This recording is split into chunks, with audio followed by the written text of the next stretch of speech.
Hello and welcome to another edition of Turning Pages. My co-host and I, Margaret Porter, are delighted to welcome you to another edition of our show. And we'd like to also thank all of the people who have been enjoying it so far and have reached out to express their appreciation for what we're doing with the show. Hadn't shared that with you before, but I wanted to because I think it's important. It's good to hear. Yes, indeed. Go ahead. Go on. Today we have two great guests with us today, and we're looking forward to chatting with them. First of all, Deidre Randall, and she is with Peter Randall Publishing in New Hampshire. And it's nice to have you here, Deidre. Welcome. Thank you so much. And we have also one of her authors, Milli Knudsen, who is the author of the recently published Murder and Mayhem, True Crime in New Hampshire, 1883 to 1915, which I really look forward to talking about because I read it and loved it. Thank you. Thanks. And I'm looking forward to reading it. He has It's on my list Paul's next. for this weekend. Oh, good. Well, it's going to be a great resource for you because you're writing a murder mystery set here in Concord. In Concord at White's Park in Yes. 1962. So even though this is set earlier, I think you'll Yes. find it fascinating. Yes, I know can't you wait. will. I Yeah. can't wait. Yeah. So Deidre, tell us a little bit about the history and origin of Peter E. Randall Publisher and how things might have changed or not since you've ascended to the CEO position. Okay. Well, the company was founded by my father, Peter Randall, and he had been the editor of New Hampshire Profiles, for people who remember that publication. Yes. So he was lucky in that position to meet all the best content producers in New England, all the best writers and photographers and artists. And so as he continued in that role, publishing that magazine, people began to ask him about books. And he would always say, well, I'm pretty busy with this. Well, it finally came to pass that the publication was sold, and he worked with the new owner for a bit and then said, you know, I think I'm ready to start publishing. And so he reprinted some books and then began to publish. So that was back in the 70s, and I watched all of that and went off in my nonprofit work as a social worker, doing a lot of literacy programs. And then I decided to get into another mode, got my MBA, and went to work for him, sort of accidentally, as happens. My sister had gone off to her graduate work, and I got a call from my mom, and she said, your father's really buried, he needs some help. So I ended up going in there with him, and after about 6 months, I became the marketing director. So my first focus was marketing. So I think that's a strength for me, that I was able to learn from somebody like him who just did it so naturally. You know, my father would get the book ready to go to the printer and get it submitted, and then he'd call the newspaper and he'd say, well, you ought to write a story about this book. And then he'd call the bookstore and he'd say, the newspaper's writing a story about the book, you ought to have an event. And then they'd have an event, and we'd sell a lot of books, and we'd go on to the next. So I sort of learned that organic process, and it was about 10 years working with him side by side. About halfway through that time, after about 5 years, we agreed that I was going to buy the company. And so I began to work to learn the publishing pieces that had been his focus. Mm-hmm. And I've done all the steps. I've done copy editing. I only tried indexing once. I'll probably never do that again, but I know what they go through. And then in 2008, I bought the company from him, and he retired. And really, I thought he would be available for me. I would call him. He'd say, well, I've got a few ideas, but I think you can figure it out. Call me back if you need help. He did kind of, because he got very busy. He began making films. Mm-hmm. So he moved on to that. As I have proceeded in the focus of the titles that we publish, it is a little different. I had a strong interest in children's titles because I'd been a preschool teacher and worked with young children. So one of the first things I did was to get us vetted and made members of the Children's Book Council. And that has been really a divergent piece. He did a few kids' books here and there, but I have really courted it, and I look forward to it. And we have a wonderful graphic novel about the Holocaust by Cotty Preston called The Hidden, and that's been probably our biggest title in the last few years, other than a picture book by David McPhail that we did. So in addition to that, Peter is a historian and a photographer. I am not. So while we still do a lot of history and a lot of photography, we began to do more memoir, other types of books, how-tos, guidebooks.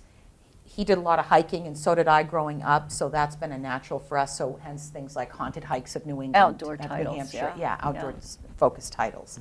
But really what I'm interested in and what I look for are books that I think are going to contribute something to the world, authors who I think are going to work well with me. It's a team effort. I like the author to be really involved with all the steps, and other publishers function differently. They really want the author to sort of stay back and let them do their work, but I feel like I'm creating a book for you. It has to be something you're happy with, you're comfortable with, that you feel like this is the right book. Right. So I'm not going to just give Millie a cover and a title. She had a different title. We should talk about that at some point. We had it. Sometimes you have a working title and you change it. But Millie was the ideal author in that when I said, I think we can get a stronger title, you immediately said, let me think about it. Yeah. And very quickly she had Yeah, one. that So- collaboration, it's really wonderful when that can happen with author and publisher and Yeah. editor.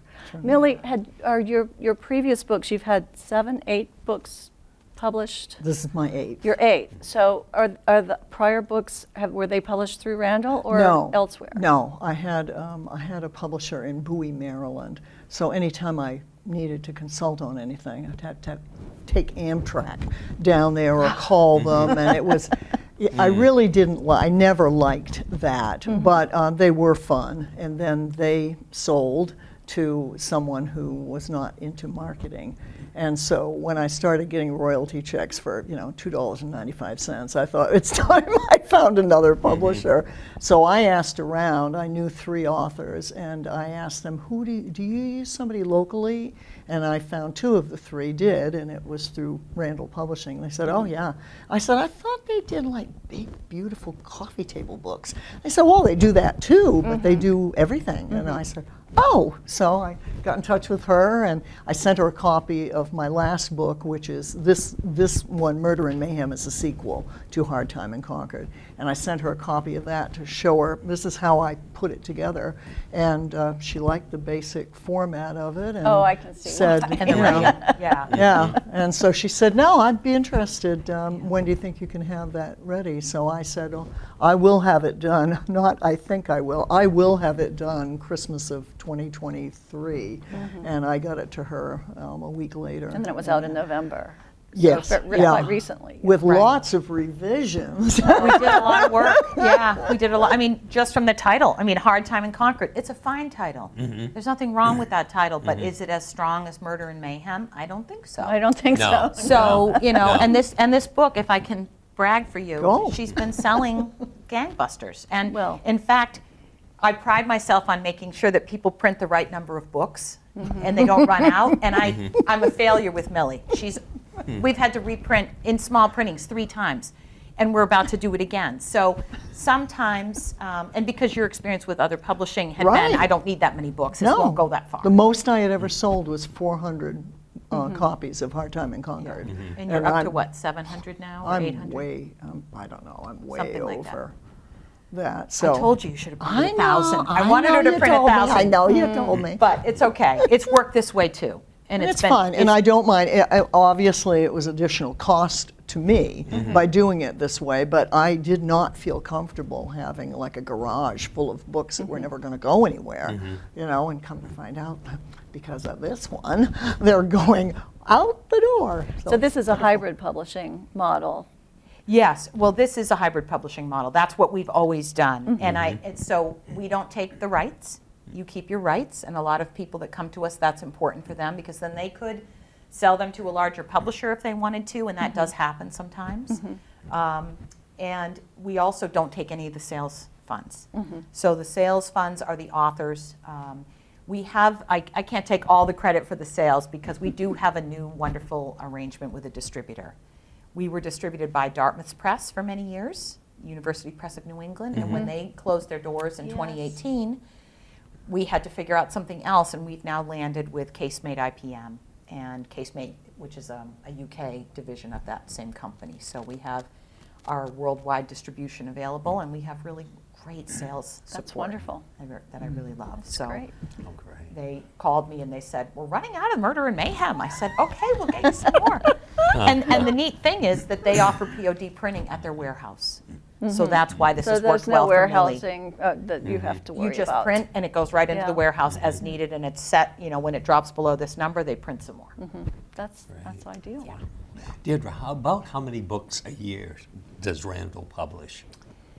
People always ask me that. It is a little different each year, but I would say it's probably somewhere between 20 and 25 titles. So right now I think I have 17 underway between reprints and Yes. full publications. So, and some take longer. We need more time to set up for national distribution and marketing. Others are shorter. I just did a book in about 12 weeks for a couple that just printed 100 books. It's for Selleck Gibson's, and they also said, we've run out of books. I said, I told you to print more than 100. So normally we print thousands and thousands of books for large print runs, but sometimes with people who aren't sure. Yes. It's nice to have that option. Which is good. Yeah. Which is nice. Yeah. Great. Well, Millie, this book is so interesting. The period in which it's set, it's really, really revealing of post-Civil War New Hampshire, the way of life, the impact of railroads and manufacturing and all of that. And then the people who are engaged and live in these communities. And, it was just fascinating culturally, the way that the women were so preyed upon. And they were victims, and they knew their perpetrators sometimes, and sometimes they didn't. And it was just, the cruelty to women was really a strong feature in this, as well as men who become inebriated. Yeah, a good many of do all those. kinds of things, There were. murders and assaults and thefts and all kinds of things. So I'd like to know about your initial research. And then, especially how you discovered the rest of the story in each of these cases, because I know that there were court records and court files of the basic information about what happened and who it happened to and all of that. But you go even farther. You talk about their lives after, like a lot of these criminals, even the murderers, they seemed like they were released from prison fairly, not that long. I get that a lot. Later, a lot. And it was really interesting, and they would go off to other communities maybe and get jobs and marry and have families and all that. And so it would be interesting to know how you uncovered all of that other inside information. Oh, okay. Well, let me start by saying this book is based on the second prison registry that's at the State Archives.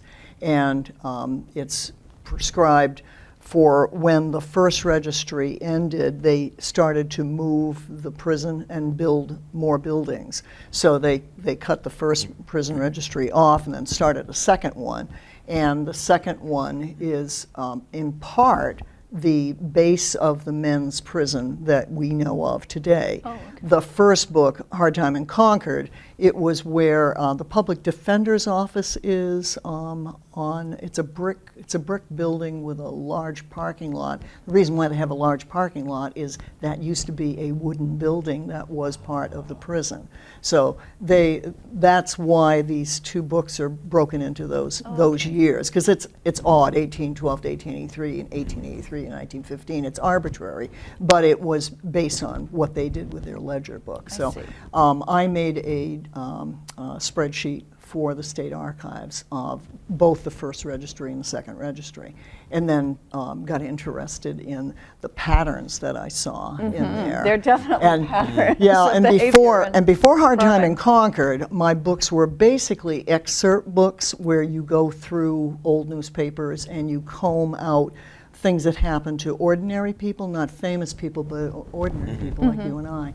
And I would publish those because I have lots of areas of my own genealogy that I can't get any information on, because my people lived up in the woods. Sometimes birth, marriage, and death wasn't registered anywhere. They just buried them out back and then put a wooden stake in. I have no idea where these people are buried.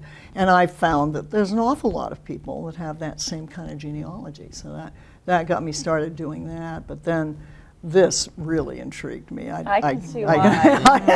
And so what I would do, I used my genealogy experience, and I would start out with the victim and the prisoner, and I would just try to figure out who are these people and did they know each other? Was there any, were they neighbors? You know, did one work for the other? You know, any connections that I could find.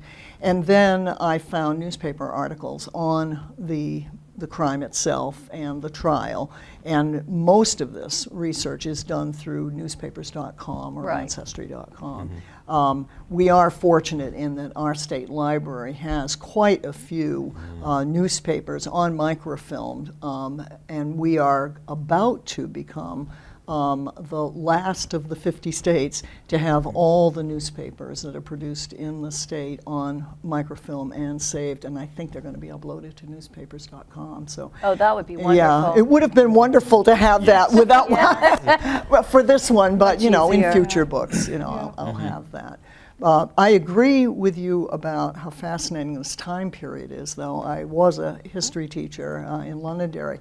And I literally would go from Civil War to World War I, skip right over this era because the way the history book that I was using was written, it was dead guys and wars, and that was it. And so I never taught this period, and I've produced a timeline that I give out to teachers about this time period now because, you know, electricity came to the normal people. Horse and buggy was sharing the road with automobiles. Of course, the advent of the automobile led to auto repairmen and garages and chauffeurs, and it all goes together and tells the whole story of, as you say, the culture of New Hampshire at the time. And I also am being a historian myself. If there's an opportunity to reteach something that I know we all were exposed to in high school history class, but we haven't remembered, like the Sherman Antitrust Act, you know, I give an explanation of that because I'm sure people remember it was a test question, you know, and they memorized it for 10 minutes and that was it. But how it impacts banking and all of the systems, particularly like Dr. J.C. Moore, all of that wouldn't have happened to him if it hadn't been for the Antitrust Act. So I use the writing as a chance to keep teaching.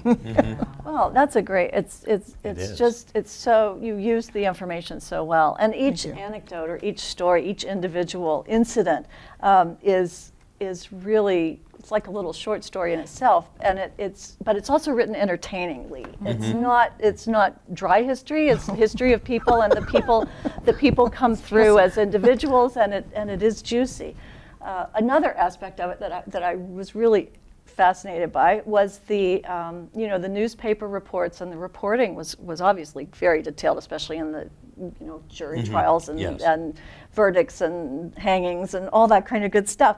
But also, in addition to publishing the photographs of either the victim or the perpetrator, they also were drawing like little crime scene illustrations with arrows, which sounds very modern. But what was most modern of all to me was, in at least one incident, someone shot someone, and they had recovered the bullet from the victim, I guess, and they.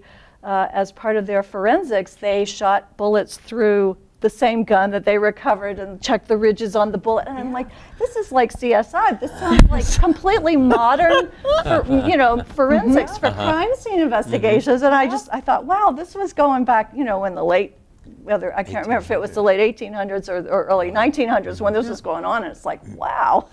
Yeah, the history of forensics really comes out in the book because, as you say, they really were, and sometimes I don't think it was taught in any school because there was no school for detectives. You just you joined in the police force, and then if you were smart enough or diligent enough, you were made a detective. And then I think they just passed information back and forth, like, hey, one of our guys just tried this, and come to find out this happens when you do that. And so it was kind of word of mouth how to do forensics. And we also used experts from Boston. Edward Wood out of Boston was an expert on like stomach contents and things like that. But then we had our own at the academy, and not Pembroke Academy. What's the one in Derry? I can almost remember. think of it. Yeah. Anyway. Pinkerton? Yes, thank you. Oh, right. There was a chemistry professor in Pinkerton, and he went around teaching people about, well, this is how this poison works, or this is how this liquid will work with this, and so it was the beginnings of not only forensics but teaching about forensics, and they did pass on the knowledge they discovered. So, I work in the field now and deal with forensics, and it's just funny to see what passed for forensics at that time, but as is the case today, sorry to any prosecutors out there, but it's who tells the best story. Yeah. And two different prosecutors can have the same information, but one's going to win the day because they tell the story well. And I notice that in these days, because now you look at it and you say, that's not exactly right, but it told the story enough and convinced the jury enough. And no, it's the same as it is today. Before we move on, I want to make sure viewers know they can get your book at Gibson's in Concord. And Yes, it's available and there. also the Book Farm in Henniker. Okay. And the large distributors like great. Amazon Okay. and BAM Any and of those Barnes and online, Noble. if they want to go that Yes. way. Okay, great. Do you have plans for another book already, or are you waiting to see how this all plays out? Well, there's two books that I've just kind of been sitting on for a long time. This took me 14 years to finish because I started working for the New Hampshire State Police and I had no time to write, but I was determined this was going to happen by the end of 2023, and it did. I've got two books. One is on the effects of living in an institution. How does that affect the way you live your life, either if you are stuck in the institution forever or if you eventually get out? How does that affect how you live your life? And the other one, I have a novel that I'm very interested in writing. I don't like to write fiction because to me it's not true. But I have this little person in my head who keeps pushing at me, tell the rest of my story, tell the rest of my story. And I have been writing Patty's story for 20 years in my head. I did put some of it into little bits of writing because my granddaughter is very interested in writing and she wanted to write the story with me. And I had to wait until she was 18 to tell her that, well, there's some aspects of the story that I wouldn't be able to share with you, but now I can because you're old enough to hear it. So, Deidre, do you take on fiction at all, or is it strictly nonfiction titles? Well, our focus is nonfiction. Children's fiction we do. I've done maybe 4 or 5 novels in the last 10 years, and 3 of them got national attention. Whoa. So I'm kind of picky. One of them was one of Kirkus's 50 best books of the year. Another awesome. one won a Silver Benjamin Franklin Medal for popular fiction. And I think it's hard to sell fiction. It's hard to write fiction. I loved your book, The Other Einstein. Just do I have the title right on that? No. No. What's the title? The Hedy Lamarr book? Yes, the Hedy Lamarr book. That's Beautiful it. Invention. That's Beautiful Invention. Amazing book. I loved thank it. you. You're a very talented thank writer. you. My mom too. She loved it. Oh, thank you. We both read it. But I think I think in some ways it is harder to write fiction than nonfiction. And I know there are challenges on each side, but with fiction it feels like there's so much more that just has to come from within. And then it's also about pairing with the right editor. Well, editorial sensibility is a huge part of Yes. it, and that's you're talking so much about collaboration and the right match, and if fiction's not your jam as much, then Randall wouldn't be necessarily the best place. But I assume you're open to. I'm quoting something right now for Bob Perot. Oh, okay. Do you know Bob? He's got No, a I don't. Franco-American novel. He's from this area. Yeah. Because he's a good friend of Gary Sampson, who's yeah. involved at the Society of Photographic Artists. Yes. At the Kimball He Jenkins does beautiful estate. work. Yeah. Yep. So if I like the book, I will consider it. Let's put it that way. It is. I find far more nonfiction is presented to us. And there are other publishers. For instance, I've published almost no poetry. My friend Sarah Bowen with Bowen Publishing, she does a great job with poetry, so I send my poets to her. She sends people to me sometimes. So we are known for those heavily illustrated coffee table books that you mentioned. We're working on one right now for the Shakespeare Theater Company in Washington, D.C. Really? It's a 150-year anniversary title, and it's going to be 300 pages, hundreds of photographs. They have a wonderful program there. They grew out of the Folger Library. Yes, I know the Folger very well. I've done research there. Yeah. So they came to us through one agent. So I do get fantastic. referrals from agents, from other publishers, from media. The executive producer at WMUR sends me people. I'm lucky.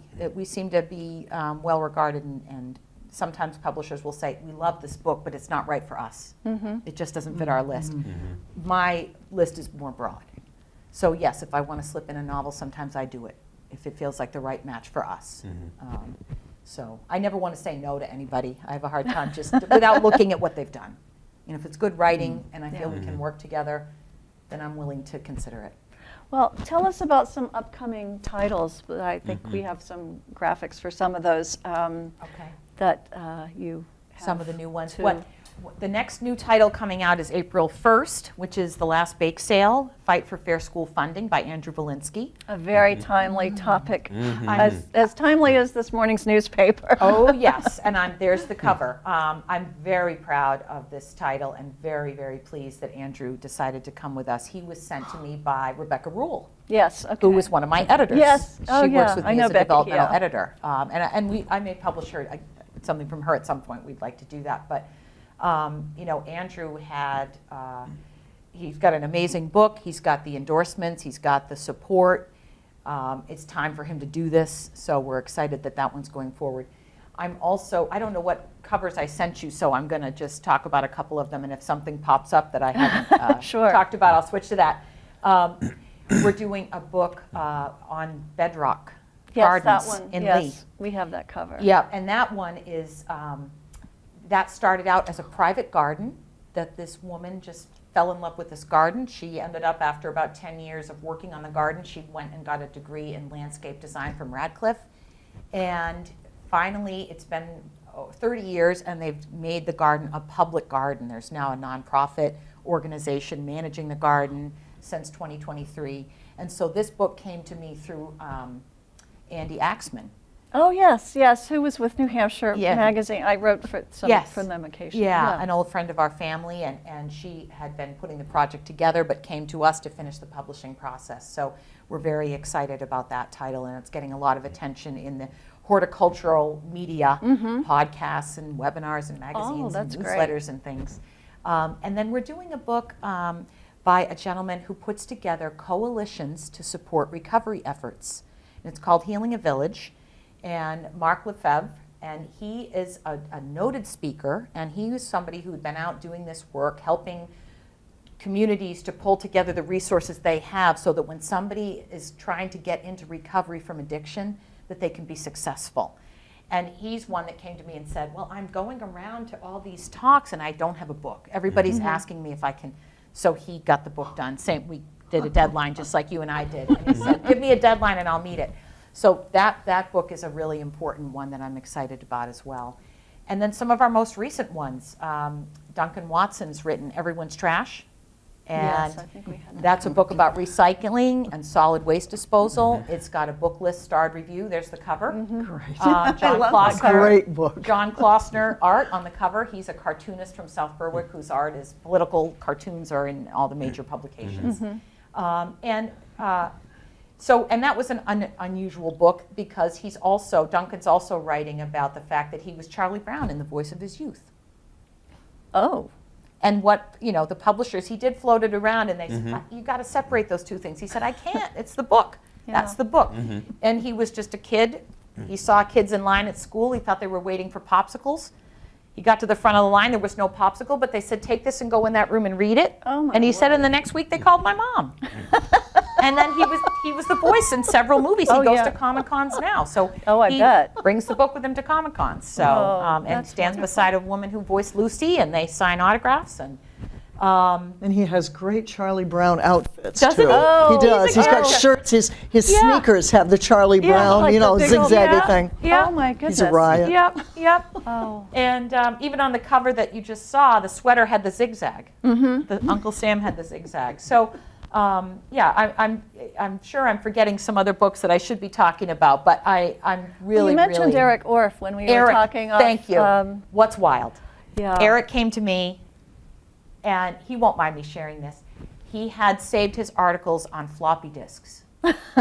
And so we tried to get them off the floppy disks, and luckily he also had printouts of everything. So we had to pull text from printouts into a text file, edit, format that. He read through it. He went in and annotated. So he added, sometimes an article was, you know, from 10 years ago. He'd go down at the bottom and say, here's what's happening with the turkeys now. You know, here's what's happening with the fish. Here's what's happening with the bears. And he was the same situation. He's got so many people following his social media, and people ask him all the time for a book. He goes into a grocery store and he's talking to his wife, and his voice is recognizable. And he said, people often tell, "You're the What's Wild guy, honey. Look, it's the What's Wild guy. I've been watching." He said, "I can't even go buy bananas." But he loves to talk to people about Yes. nature. Yes, he And he does. was one of the early people to talk about climate change early on, and they were not thrilled that he was doing that initially. But he said, "Well, this is what science is telling me, and I need to say what I know to be true." These are the kinds of books that really pull at me, and I feel like we're contributing something to the world when we publish these. So, That's great. Well, I know Millie has an upcoming presentation to the New Hampshire Historical Society, and the date of that is February 8th at 2 p.m. That's a Saturday, I think. And will you be talking about the book or your work for the that you've done for the I'll be archives talking and the State about Police? talking about the book, and I also have done an awful lot of work over the years for the Historical Society. I've indexed like the history of Bedford. I also did the index for their magazine by 10-year increments. So there's 30 years worth of historical New Hampshire that I indexed for them. So I am lot an of those indexer. She did I her own love index. indexing. and that's I an love it. important point, because I didn't need to provide an index as long as I knew we were going to have a good one, and she was able to provide her own index and save the cost of hiring an Well, index. it's well indexed. I can tell you, I actually went through looking for certain towns and places, and Yes. there's so many familiar New Hampshire surnames in this book. You know, Absolutely. recognizable from the various towns that I know and that I've One of the lived in. marketing things that I've done is Deidre had me produce a postcard that had the cover of the book on it, and then on the back there's little bits of information and there's spaces, and I went through the index, and any town that had a public library or an independent bookstore, I would write your town, like Effingham, is mentioned twice in this book. And people would go, what? Oh, How that's could that very be? clever. Mailed them all But out. people did. Very Yep, good. mailed them out. Yeah. And she's having tons of events. You've had 3 events this week already. Yeah. Yes, yes. That's great. And then there's Yeah. one in Tuftonboro coming up, I noticed, and Yeah. it was on the Yeah. on the graphic that we did. And Millie, is the event at the Historical Society, is that open to the general public? Yes, yes, It it is, is. okay. And I'm hoping to have them put out some of my stuff that I have done for them to show that, you know, it's not just Murder and Mayhem. Right, I really, exactly. you know, I have interests. I have other Yes. interests as well, you know. Exactly. Though working for a homicide squad and then watching television shows at night that have to do with the same thing, and then talking every night about this book, people have been asking me, you know, gee, you seem like such a nice lady." person. Well, thank you. I think that's why you can do it. Yeah, that's what I it's think. probably true. Yeah. I am surprised. Being a pacifist and being afraid of the sight of blood, it really surprises me. That would have been you know, hard for me, all yeah. these years of dealing with these things doesn't bother me at all. But it's good. Justice and injustice bothers me. That bothers me. Likewise, yeah. But but it all paid off. This is just really great. Sensational. And we recommend to viewers to go to Gibson's bookstore on Main Street and check out the New Hampshire regional titles, where you'll find plenty of Peter E. Randall publisher titles, Yes, and also local absolutely. authors, Certainly. where you'll find Millie's book and others. Well worth reading. Absolutely. And unfortunately, we're just about out of time. But it has been delightful sitting with both of you.